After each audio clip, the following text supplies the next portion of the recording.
নিজে কষ্ট কৰি কৰা খেতিৰ পৰা শাক পাচলিবোৰ উঠাই খোৱাৰ মজাই এটা সুকীয়া নহয় জানো। এয়া দেখিছে নহয়, আজি মই আমাৰ শাকনিৰ পৰা লাফা শাক বুটলি আছোঁ আৰু ইয়াতে এনেদৰে এক মুঠামান পালে আমাৰ দুইজন মানুহৰ ধুনীয়াকৈ হৈ যায়। এইবাৰ যে মই একেবাৰে শাকনিৰ ভিডিঅ' দিব পৰা নাই, কাৰণ বাহিৰত ডিউটি গৈ যে ভালকৈ শাক পাচলিবোৰ হোৱাই নাই। তথাপিও যিখিনি হৈছে তাৰে আজি এমুঠিমান তুলি উঠাই আনিলোঁ আমাৰ শাকবাৰীৰ পৰা।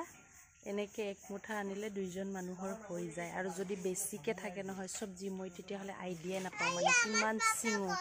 গতিকে এইখিনি এক মুঠা আনিলোঁ আৰু হৈ যাব আৰামছে।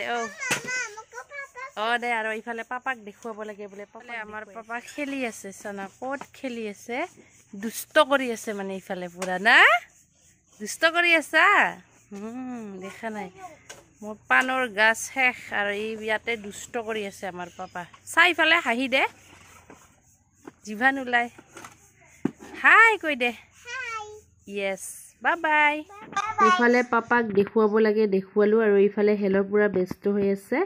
সেইদিনাখন 26 জানুৱাৰীৰ দিনাখন প্ৰদৰ্শনীত এটা হেলন দিব পৰা ধুনীয়াকৈ মূঢ়া বনাই থকা দেখিছিলে, আৰু সেইটো দেখিয়ে এতিয়া হেলও মানে বনাবলৈ চেষ্টা কৰি আছে, আৰু মোটামুটি আইডিয়া আহিছে আৰু হৈয়ে যাব। আৰু এইফালে বিহু যোৱাৰ পিছত মোৰ গাত যেন এতিয়াহে বিহু লাগিছে, আৰু মই এতিয়া মচি আছোঁ পিছফালৰ চোতালখন। মানে মোৰ কোৱাৰ্টাৰৰ পিছফালৰ চোতালখিনি বহুত ধূলা হৈ গৈছে, আৰু যিহেতু ইফালে পাপা খেলি থাকে তো ভাবিলোঁ অকণমান কেঁচা গোবৰো পালোঁ আজি, আৰু ধুনীয়াকৈ মুচি আছোঁ। আৰু এইফালে হেলৰ আধা আধি হৈ গ'ল মূঢ়াটোৰ কাম। এনেকৈ জাবৰ কৰিয়ে থৈ থাকে, এইবিলাক কাম কৰিলে কিমান বাৰ সাৰিবলগীয়া হয় কোনো ঠিকনা নাই। এয়া মই প্ৰেক্টিছৰ পৰা আহিয়ে গোবৰখিনি দেখি আবেলিতে লাগি গ'লোঁ একদম মোচাত ব্যস্ত। এয়া দেখিছে নহয়, খোপা চোপা খোলোৱাই নাই, আৰু এতিয়া মই মুচি আছোঁ পিছফালৰ চোতালখন। বহুত ধূলা হৈ থাকে, আৰু এই পিছফালখিনি যে একদম একেবাৰে গাঁৱলীয়া পৰিৱেশৰ নিচিনা। এয়া দেখিছে নহয়, আমাৰ পাকঘৰৰ বেৰখন ধুনীয়াকৈ মচি থৈছোঁ মই, আৰু ইফালে এয়া মচি ল'ম এতিয়া।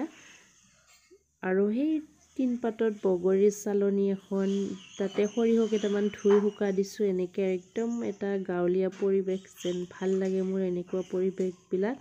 আৰু এটা বস্তু দেখুৱাম, এইফালে আমাৰ শাকনিখন দেখিছে নহয়, একদম জেইলৰ দৰে ৰাখিবলগীয়া হয় মানে শাকখিনি মুৰ্গীৰ উৎপাতত। কিন্তু এইকেইদিন মুৰ্গীকেইটা চবৰে মৰি শেষ হ'ল, এতিয়া যে কাৰো ঘৰত মুৰ্গী নাই, আৰু এইকেইদিন ধুনীয়াকৈ পাচলিখিনি অলপ মানে শাক পাচলিখিনি ধুনীয়াকৈ হ'ব পাৰিছে, যিহেতু মুৰ্গীকেইটা মৰি শেষ হৈ গ'ল।